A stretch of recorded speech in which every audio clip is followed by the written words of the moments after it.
नमस्कार दोस्तों, YouTube channel देसी कहानी स्टार पर आप सभी श्रोतागणों का सप्रेम स्वागत है। श्रोताओं, आपके लिए हम प्रत्येक दिन एक अच्छी कहानी किस्सा प्रस्तुत करते हैं। इसलिए हे श्रोतागणों, आप हमारे इस किस्से वाले वीडियो को लाइक अवश्य कर दिया करो। इससे हमारा उत्साहवर्धन होता है और आपको अगले दिन हम और भी अच्छी कहानी प्रस्तुत करने की कोशिश करते हैं। और जिन श्रोताओं ने हमारे चैनल को सब्सक्राइब नहीं किया है, वो हमारे चैनल को सब्सक्राइब करके वीडियो को शेयर अवश्य कर दें। तो चलिए श्रोतागणों, चलते हैं कहानी पर। एक समय की बात है, एक हेमकुंड नगरी का राजा राज्य किया करता था। उस राजा के एक पुत्र था। उस पुत्र का नाम था राजकुमार वीरभद्र। राजकुमार धीरे धीरे 20 वर्ष के हो चुके थे। राजा ने अपने मन में सोचा कि मेरा पुत्र जवान हो चुका है, क्यों ना अपना राज शासन अपने पुत्र के कंधों पर दे दिया जाए, अपने पुत्र को राजा बना दिया जाए। ऐसा मन में विचार करके वो अपने पुत्र राजकुमार वीरभद्र से कहते हैं कि सुनो पुत्र, हम आपको राज सिंहासन पर बैठाना चाहते हैं, लेकिन इससे पहले आपको हमारी कुलदेवी के दर्शन के लिए जाना पड़ेगा और वहाँ हवन पूजा पाठ कराना होगा। इसलिए कल सुबह आप एक सेना की छोटी सी टुकड़ी ले जाकर हमारी कुल देवी को प्रसन्न करके आना। कुल देवी उस राज्य से काफी दूर एक घने जंगल में थी।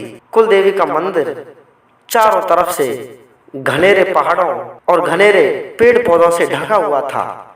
वहां पर दिन में भी सूर्य की किरण नहीं पहुंचती थी, इतना गहरा जंगल था। उस जंगल का नाम था घनेरी जंगल। श्रोताओं, राजा ने अपने पुत्र से कहा कि हे पुत्र, आप तब जाओ तो दिन दिन में ही वापस आ जाना। अगर आपको रात्रि हो गई तो उस जंगल से जिंदा वापस लौटना नामुमकिन है। वो बहुत ही भयानक जंगल है। अपने पिता की बात को सुनकर राजकुमार वीरभद्र एक छोटी सी सेना की टुकड़ी को ले जाकर अपनी घोड़ी पिंगल पर सवार हो जाता है। राजकुमार की एक घोड़ी थी श्रोताओं, जिसका नाम था पिंगल घोड़ी। बहुत ही तेज रफ्तार से दौड़ने वाली, जो हवा से बातें करती थी। उस पर सवार होकर के राजकुमार वीरभद्र अपनी कुल देवी के मंदिर की तरफ चल देता है। चलते चलते काफी घने पहाड़ों और जंगलों को पार करते हुए वो अपनी माता के मंदिर में पहुंच जाते हैं। मंदिर में पहुंचकर विधिवत पूजा पाठ करके और जैसे ही वापस आने का मन बनाते हैं तो उन्हें एक छोटा सा सोने के हिरण का बच्चा वहां पर नजर आता है। बहुत ही सुंदर बच्चा था। उसको देख करके राजकुमार वीरभद्र के मन में एक सवाल आया, क्यों ना इस सोने के हिरण को अपने साथ ले जाकर अपने पिताजी को उपहार में दे देना चाहिए। पिताजी इसे देख करके बड़े प्रसन्न होंगे। ऐसा मन में विचार करके राजकुमार वीरभद्र अपनी सेना की टुकड़ी से कहते हैं कि आप यहीं पर रुकना, मैं अपनी पिंगल घोड़ी पर सवार होके और इस बच्चे को पकड़ के लाता हूँ। सैनिक उससे मना करते हैं, लेकिन फिर भी वो नहीं मानता है और कहता है कि मैं 20 वर्ष का जवान हूँ और मेरी घोड़ी भी बहुत तेज रफ्तार से दौड़ती है। मैं इस बच्चे को कुछ ही क्षण में पकड़कर अपने पास में ले आऊंगा। अगर मैं इस छोटे से बच्चे को अपनी तेज रफ्तार वाली घोड़ी से नहीं पकड़ पाया तो ये मेरे लिए बहुत शर्म की बात होगी। श्रोताओं, जैसे ही घोड़ी उस सोने के हिरण के बच्चे के पास में जाती है, हिरण का बच्चा दौड़कर दूर चला जाता है और घोड़ी उसके पीछे दौड़ने लगती है।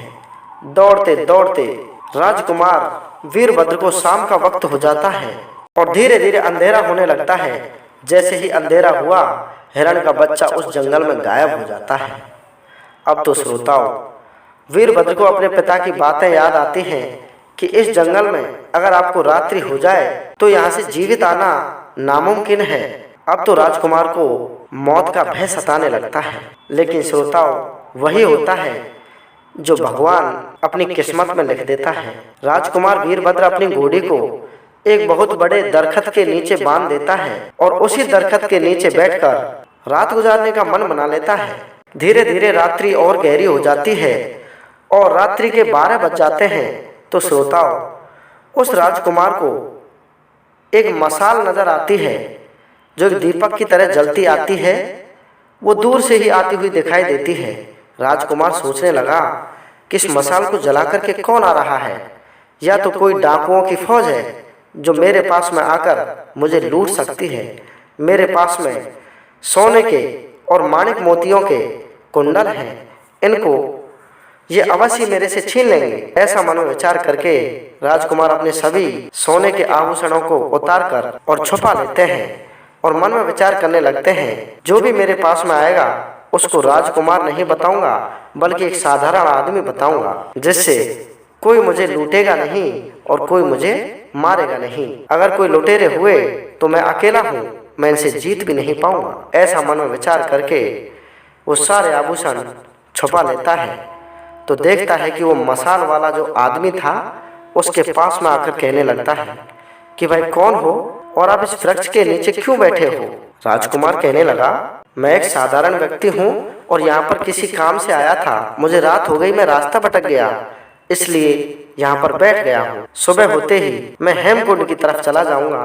मैं हेमकुंड का रहने वाला एक साधारण व्यक्ति हूँ। दूसरा व्यक्ति कहने लगा कि इसी जंगल में पास में ही मेरी एक झोपड़ी है, आप उस झोपड़ी में आकर के रात व्यतीत कर सकते हो।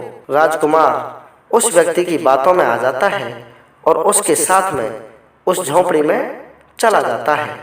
जैसे ही वो झोपड़ी के पास में पहुंचते हैं तो देखते हैं कि उस झोपड़ी के अंदर उस व्यक्ति की बहन, जो बहुत ही खूबसूरत थी, वो बैठी हुई थी। उसकी बहन को देख करके राजकुमार सोचने लगा कि इस झोपड़ी में कितनी सुंदर स्त्री रहती है।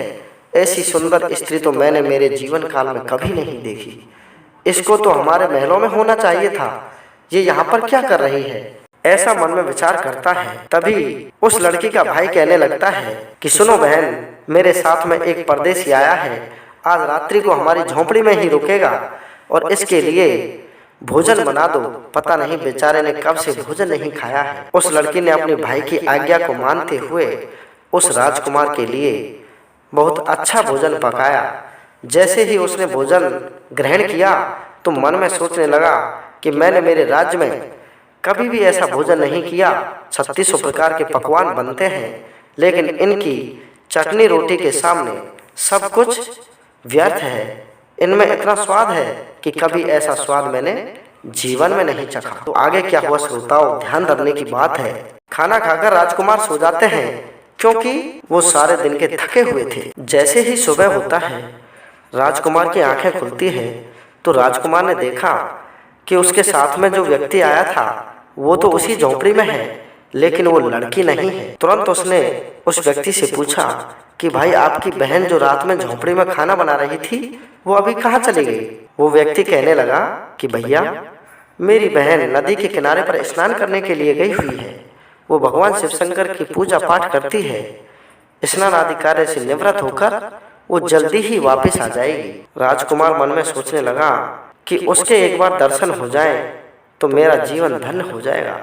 भला की खूबसूरत थी वो लड़की। 1 घंटे 2 घंटे बाद में वो लड़की पूजा पाठ करके जैसे ही वापस आती है तो उसके दर्शन करके राजकुमार का मन प्रसन्न हो जाता है और उसके भाई से कहने लगता है कि भाई सुनो, मैं अब अपने राज्य के लिए जाता हूँ। मेरे माता पिता वहाँ मेरा इंतजार कर रहे होंगे और आपको मैं एक सोने की अंगूठी देकर जाता हूँ। इस अंगूठी को ले जाकर आप हेमकुंड राज्य में किसी को भी बता देना, वो आपको मेरे पास में ले आएंगे और वहाँ पर मैं आपको राजा से कहकर एक अच्छी नौकरी दिलवा दूंगा। आप इस झोंपड़ियों में रहते रहते काफी परेशान लगते हो, अब आपकी गरीबी दूर हो जाएगी। ये सारी बातें उससे कहकर राजकुमार उस लड़की से कहता है कि सुनो, आपका भाई जब मेरे राज्य में आए तो इनके साथ में आप अवश्य ही आना। ऐसा कहकर राजकुमार वहां से चल देते हैं और चलते चलते अपने राज्य में पहुंच जाते हैं। वहां पर राजा और रानी रो रो करके बुरा हाल कर लेते हैं कि हमारा बेटा जंगल से वापस लौटकर क्यों नहीं आया। जैसे ही वो राजकुमार को देखते हैं तो उनका भी मन बड़ा प्रसन्न हो जाता है और अपने पुत्र से लिपट कर रोने लगते हैं कि हे बेटे, हमने तो सोचा था हमारे पुत्र को क्या हुआ, लौटकर क्यों नहीं आए। अब आप आ गए हो, बहुत अच्छा हुआ। लेकिन श्रोताओं, राजकुमार के मन में तो वही लड़की खटक रही थी कि कब वो मेरे से मिलने आए और कब मैं उससे शादी विवाह की बातें करूं।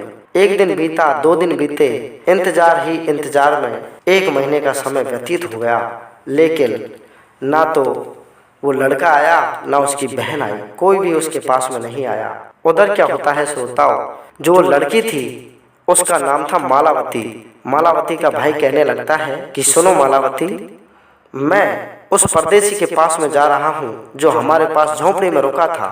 मैं वहीं उसी के पास में कोई काम धंधा देख लूंगा। वो बोल करके गया था कि मैं राजा से कहकर तुम्हें कोई नौकरी दिलवा दूंगा, इसलिए आप यहीं पर ठहरो, मैं उनके पास में नौकरी करने के लिए चला जाता हूँ। तभी मालावती कहती है कि नहीं भैया, मैं अकेले इस झोंपड़ी में क्या करूँगी, मैं भी आपके साथ में चलूँगी। वहीं पर मैं आपके लिए खाना बना दिया करूँगी। यहाँ पर अकेले कोई भी चोर, कोई भी डाकू मुझे ले जा सकता है। तभी मालावती का भाई कहता है कि हे बहन, आप सही कह रही हो, आप भी मेरे साथ में चलो, वहां पर जाकर आप मुझे खाना आदि बना दिया करो। ऐसा मन में विचार करके दोनों भाई बहन हेमकुंड के द्वार पर आ जाते हैं। हेमकुंड के द्वार पर आते ही उन्हें द्वारपाल मिलता है और द्वारपाल से कहते हैं कि सुनो द्वारपाल, हमें वीरभद्र से मिलना है। वीरभद्र का नाम लेते ही द्वारपाल कहने लगता है कि आपकी हिम्मत कैसे हुई राजकुमार का नाम लेने की। लड़का और लड़की सोचने लगे कि राजकुमार, वो तो हमें साधारण व्यक्ति ही बता रहा था, हमें तो पता ही नहीं कि वो राजकुमार है। द्वारपाल कहने लगा कि आपको उनसे नहीं मिलने दिया जाएगा। तभी मालावती का भाई उस सोने की अंगूठी को उसे बताता है। सोने की अंगूठी देखकर द्वारपाल समझ जाता है कि ये तो कोई राजकुमार का मित्र लगता है, जिसके पास में राजकुमार की सोने की अंगूठी है। सोने की अंगूठी को देखकर द्वारपाल तुरंत राजकुमार वीरभद्र के पास में जाता है और वीरभद्र से कहने लगता है कि महाराज, आपसे मिलने के लिए एक लड़का और लड़की आए हैं, जिन्होंने ये सोने की अंगूठी जो आपकी है मुझे बताई है। ऐसी बात जैसे ही वीरभद्र ने सुनी तो वो सोने की अंगूठी उस द्वारपाल के लिए उपहार में दे दी और नंगे पैरों दौड़ता हुआ चला आया, क्योंकि वो उस लड़की से प्रेम करता था। श्रोताओं, उस लड़की के पास में जाकर दोनों को अतिथि गृह में बिठाया और उनसे हंस हंस कर बातें करने लगे। तभी वो लड़की से कहने लगा कि मैंने आपको देखते ही मन में ठान लिया था कि विवाह करूंगा तो मैं सिर्फ आपसे ही करूंगा, और इसकी बातें मैं अपने पिताजी से करता हूँ। हेमकुंड राज्य का जो राजा है वो मेरे पिताजी हैं, मैं उनका राजकुमार वीरभद्र। ये सुनकर के लड़की कहने लगी कि नहीं महाराज, आपकी और हमारी कोई जोड़ी नहीं है, आप राजकुमार हैं और हम साधारण गरीब आदमी, हमारा और आपका कोई मेल नहीं। राजकुमार कहने लगा, आप ऐसी चिंता मत करो, मैंने आपसे वादा किया है, मैं आपसे विवाह जरूर करूंगा, इसकी बात मैं अपने पिताजी से करने के लिए जाता हूँ। तो आगे क्या हुआ श्रोताओं, वीरभद्र अपने पिताजी के पास में जाता है और कहने लगता है कि हे पिताजी, उस दिन मैं जंगल में भटक गया था तो एक आदमी की झोंपड़ी में रुका था, वो मुझसे मिलने के लिए आए हैं और उस वक्त उन्होंने मेरी बहुत सेवा चाकरी करी थी। राजा कहने लगा कि अगर सेवा चाकरी करी है तो उन्हें 2-4 मोहर दे करके विदा कर दो, उनके लिए थोड़ा धन दे दो, वो चले जाएंगे। तभी राजकुमार वीरभद्र कहने लगा कि नहीं महाराज, उस व्यक्ति की एक कुंवारी बहन है, मैं उससे विवाह करना चाहता हूँ। ऐसी बात जब राजा ने सुनी तो राजा कहने लगा, हम राजा और वो एक गरीब आदमी, आपको हमारी आन बान शान का पता नहीं है क्या? राजाओं की शान कितनी होती है और गरीब व्यक्ति की शान कितनी होती है, इसका ध्यान रखो, मैं आपका विवाह उससे कभी नहीं कराऊंगा। ऐसी बात जब राजकुमार ने सुनी तो राजकुमार कहने लगा कि नहीं महाराज, चाहे कुछ भी हो जाए, मैंने उससे वादा किया है, मैं उसी से विवाह करूंगा। राजा सोचने लगा।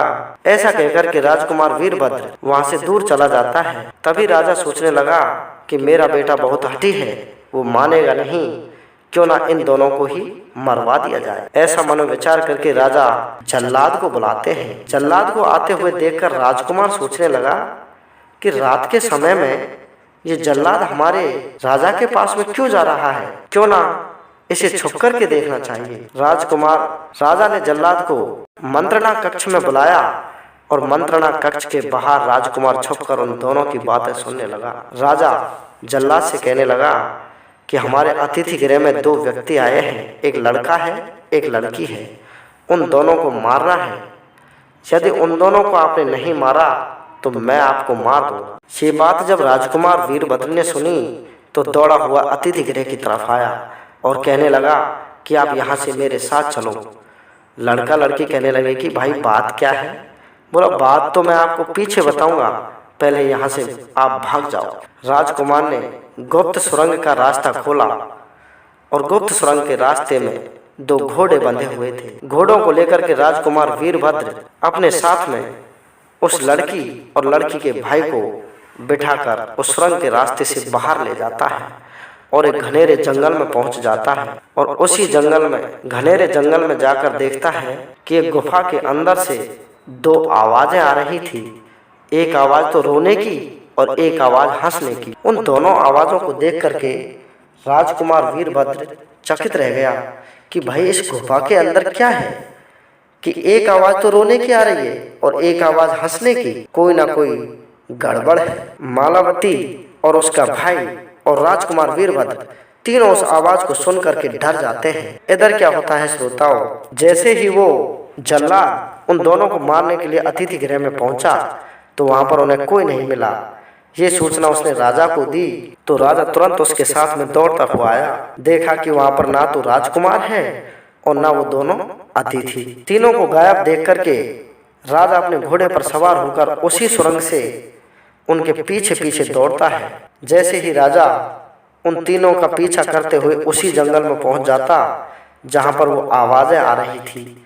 आवाजों को सुनकर राजा भी ध्यान से सोचने लगा कि ये आवाजें कहाँ से आ रही हैं और कोई क्यों रो रहा है और कोई क्यों हंस रहा है, क्योंकि एक आवाज रोने की थी और एक आवाज हंसने की थी। वहीं पर वो राजा देखता है कि उसका पुत्र राजकुमार और वो लड़की और उसका भाई सामने ही खड़े हुए होते हैं। उनको देख करके राजा छुप जाता है और अपने मन में सोचने लगता है कि इनकी बातों को सुनना चाहिए कि ये क्या मंत्रणा कर रहे हैं। राजा छुपकर उन तीनों को देखने लगते हैं। तभी वो तीनों उस गुफा के प्रवेश द्वार पर पहुंच जाते हैं जहां से एक आवाज रोने की आ रही थी और एक आवाज हंसने की आ रही थी। राजकुमार ने गुफा के द्वार पर जाकर बोला कि भाई आप कौन हो और क्यों रो रहे हो और क्यों हंस रहे हो, आप प्रत्यक्ष में आकर हमें दर्शन दो।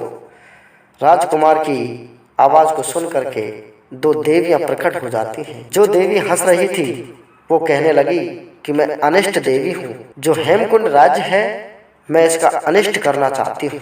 दूसरी देवी से पूछा तो दूसरी देवी कहने लगी कि मैं इस हेमकुंड राज्य की भाग्य लक्ष्मी हूँ। आज मेरा समय पूर्ण हो चुका है। जो हेमकुंड राज्य पर मेरा प्रकोप था भाग्य लक्ष्मी का वह समाप्त हो चुका है और इस अनिष्ट देवी के हाथों में पहुंच चुका है। ये अनिष्ट देवी कुछ ही दिनों में इस हेमकुंड राज्य का अनिष्ट कर देगी। सारी प्रजा समाप्त हो जाएगी। इस हेमकुंड राज्य में ऐसी महामारी फैलेगी कि एक बच्चा भी इसमें जीवित नहीं रहेगा। राजकुमार ऐसी बात सुनकर रोने लगता है और उस भाग्य लक्ष्मी से कहने लगता है कि हे देवी आप रो मत, आप इसका कोई उपाय अवश्य बताओ। आप तो देवी हैं, आपके पास में हमारे राज्य को बचाने का कोई ना कोई उपाय अवश्य होगा। देवी कहने लगी कि इस गुफा में अंदर एक अग्निकुंड है। उस अग्निकुंड में कोई भी व्यक्ति अपनी मर्जी से आहुति दे देगा तो आहुति के साथ ही साथ इस अनिष्ट देवी का भी अंत हो जाएगा और ये सदा सदा के लिए समाप्त हो जाएगी। श्रोताओं, ऐसी बात सुनकर राजकुमार अपने मन में सोचने लगता है कि मेरे राज्य को बचाने के लिए ऐसा समय नहीं आएगा, मुझे ही इस अग्निकुंड में कूदकर आहुति दे देनी चाहिए, जिससे मेरे राज्य की सारी प्रजा और पूरा राज शासन बच सकता है। लेकिन श्रोताओं, जैसे ही राजकुमार वीरभद्र ने अपने कपड़े खोलकर उस कुंड में कूदने की तैयारी की, तुरंत ही उस मालावती के भाई ने उसका हाथ पकड़ लिया और राजकुमार वीरभद्र से कहने लगा कि सुनो राजकुमार, मैंने मेरी बहन से वादा किया था कि मैं आपका विवाह किसी राजकुमार से ही करवाऊंगा और मेरा आज वो सपना पूरा हो जाएगा तो उसके बाद मुझे चाहे मरना ही क्यों ना पड़े, मैं खुशी खुशी अपने प्राण दे दूंगा। इसलिए पहले आप मेरी बहन से विवाह करो, उसके बाद इस अग्निकुंड में मैं मेरी मर्जी से आहुति दे दूंगा। तो श्रोताओं, अपनी बहन मालावती का विवाह उस राजकुमार से करवा कर उस मालावती का भाई स्वयं उस अग्निकुंड में आहुति दे देता है और जैसे ही आहुति संपूर्ण होती है वो अनिष्ट देवी उसी वक्त समाप्त हो जाती है। ये सारी बातें और ये सारा दृश्य वो राजा छुप करके देख रहा था। जब उस राजा को सारी सच्चाई पता चली तो राजा अपने बेटे के पैरों में पड़ गया और अपनी बहू से कहने लगा कि बेटी, मैंने आप दोनों को मारने के लिए जल्लाद भी बुलाया था, लेकिन मुझे पता नहीं कि आपके भाई ने मेरे राज्य को बचा लिया, वरना ये अनिष्ट देवी मेरे राज्य को ही समाप्त कर देती। इसलिए हे देवी, मैं आपका सदा आभारी रहूंगा और मैं आपको मेरी बहू के रूप में, मेरी पुत्र वधू के रूप में स्वीकार करता हूँ। आप दोनों खुश होकर के मेरे राज्य को वापस लौट चलिए। तो श्रोताओं, ये कहानी आपको यदि अच्छी लगी हो तो एक लाइक करते जाना। जय हिंद, जय भारत।